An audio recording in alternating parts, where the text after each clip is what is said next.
पेश करने में, फोटो अपॉर्चुनिटी बनाने में राजनीतिक फायदा होता है। और इस चलन की शुरुआत डॉक्टर अजय उपाध्याय तो कांग्रेस ने की थी। 1950 में स्वर्गवास हो गया सरदार पटेल का, उनको बिल्कुल हटा ही दिया। बाबा साहिब भीमराव अंबेडकर को मंत्री तो बनाया पर पहले चुनाव हरवाया, वो परेशान हुए। गांधी नेहरू परिवार के अलावा आपने किसी भी महापुरुष की विरासत को ना तो संजो के रखा, ना उनके विचारों को आत्मसात किया। शुरुआत तो आपने की।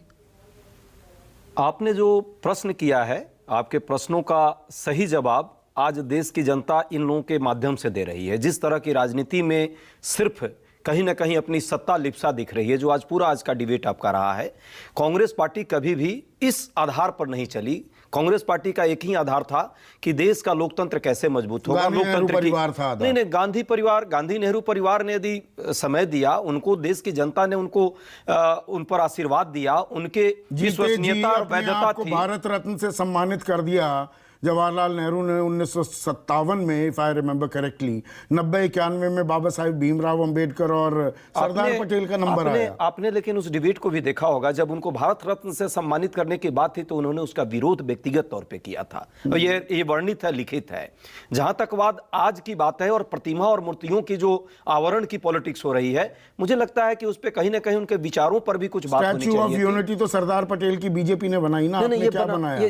एयरपोर्ट हो, अस्पताल हो, स्टेडियम हो, जगहें हो, सबके नाम जवाहरलाल नेहरू, इंदिरा गांधी, राजीव गांधी। संदीप जी, आपने ठीक कहा कि वो प्रतिमा बहुत बनाने में माहिर है। प्रतिमा बनाना और मूर्ति बनाना और उनके मत को, उनके विचार को प्रभावित करना, उनके साथ प्रतिपादित करना, उनके विचारों को कहीं ना कहीं आदर्श को अपनाना, ये दोहरी बात है। आज जेपी की ही बात आपने की है और इतना विशद आपने दृष्टिकोण आपके पूरे लोगों ने रखी है। जेपी का एक मैं सिर्फ विचार यहां रखना चाहूंगा। जिस तरह से उन्होंने राष्ट्रवाद का, समन्वित राष्ट्रवाद की अवधारणा की बात की थी, जिसमें पूर्ण रूप से धर्मनिरपेक्षता उनकी पहली परिस्थिति थी, और दूसरा जन आकांक्षाओं पर कैसे राष्ट्र की नीति बनी ये थी। क्या भाजपा के जो व्यक्ति आज मूर्ति का स्थापना कर रहे थे, मैं दोनों की बात करूंगा, गृह मंत्री जी और यूपी के योगी जी थे, क्या इन विचारों को, धर्मनिरपेक्षता का जो आधार संविधान का है, उसका एक भी धर्मनिरपेक्षता का ध शब्द भी वो जानते हैं और उस पर आचरण करते हैं?